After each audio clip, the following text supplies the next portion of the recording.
కొత్త సర్కారు కుదురుకుంటందుకు కొంత టైం పడుతుంది. ఏదైనా ఇంతే కదా, కొత్త సంసారం ఎట్లుంటుందో మనకు తెలియదా? అందరిని కలుసుడు, మాట ముచ్చట పెట్టుకునుడు, ఎట్లా చేద్దాం ఏం చేద్దామని చర్చలు జరుపుడు, ఇగోసుంటివి 190 ఉంటాయి చెప్పుకుంటే. అట్లనే పాపం deputy CM Bhatti Vikramarka sir ప్రజాభవన్లో నిన్న రాత్రి అందరికి దావత్ ఇచ్చిందంట. సీఎం సారు, స్పీకర్ సారు ఇంకా మంత్రులంతా దావత్ పోయి భట్టి సార్ కొత్తింట చేయగడిగి వచ్చిర్రంట.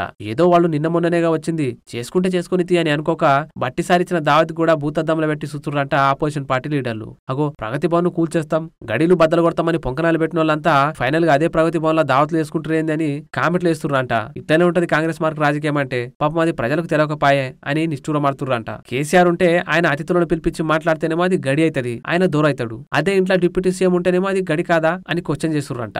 మందిది మంగళవారం అనేది సోమవారం అన్న శాస్త్రం అయిపోయింది కాంగ్రెస్ వాళ్ళది అని సోషల్ మీడియాలో పోస్టుల మీద పోస్టులు పెడుతుర్రంట. ఇక దీని మీద కాంగ్రెస్ వాళ్ళు కూడా గట్టిగానే కౌంటర్ ఇస్తుండ్రు. కేసీఆర్ అసంటి దొరలకేనా ప్రగతి భవన్, బట్టి సార్ అసంటోళ్ళు ఉంటే తప్ప ఏదో ఆయన ఇష్టం కొద్ది డిప్యూటీ సీఎం హోదాలో చిన్న దావతిస్తే దాన్ని కూడా తప్పుపడతారా అని ఎటాకింగ్ చురు చేసిర్రంట. మర్యాద కొద్ది ఏదో బుక్కెడు బువ్వ పెడితే చేయగడుకొచ్చిన పాపానికి మందు తాగినరా, మాంసం తిన్నరా, ఆ గిలాసాలలో ఏముంది, ఈ గిలాసాలలో ఏముంది అని నేర్నాలు తీసి అడుగుతుండ్రేంది అని గట్టిగా నేసుకుండ్రు. పోని సార్లు రాజకీయాలు విమర్శలు బంద్ చేసి జర అన్ని పార్టీ వాళ్ళు పబ్లిక్ గురించి ఆలోచన చేయుర్రి.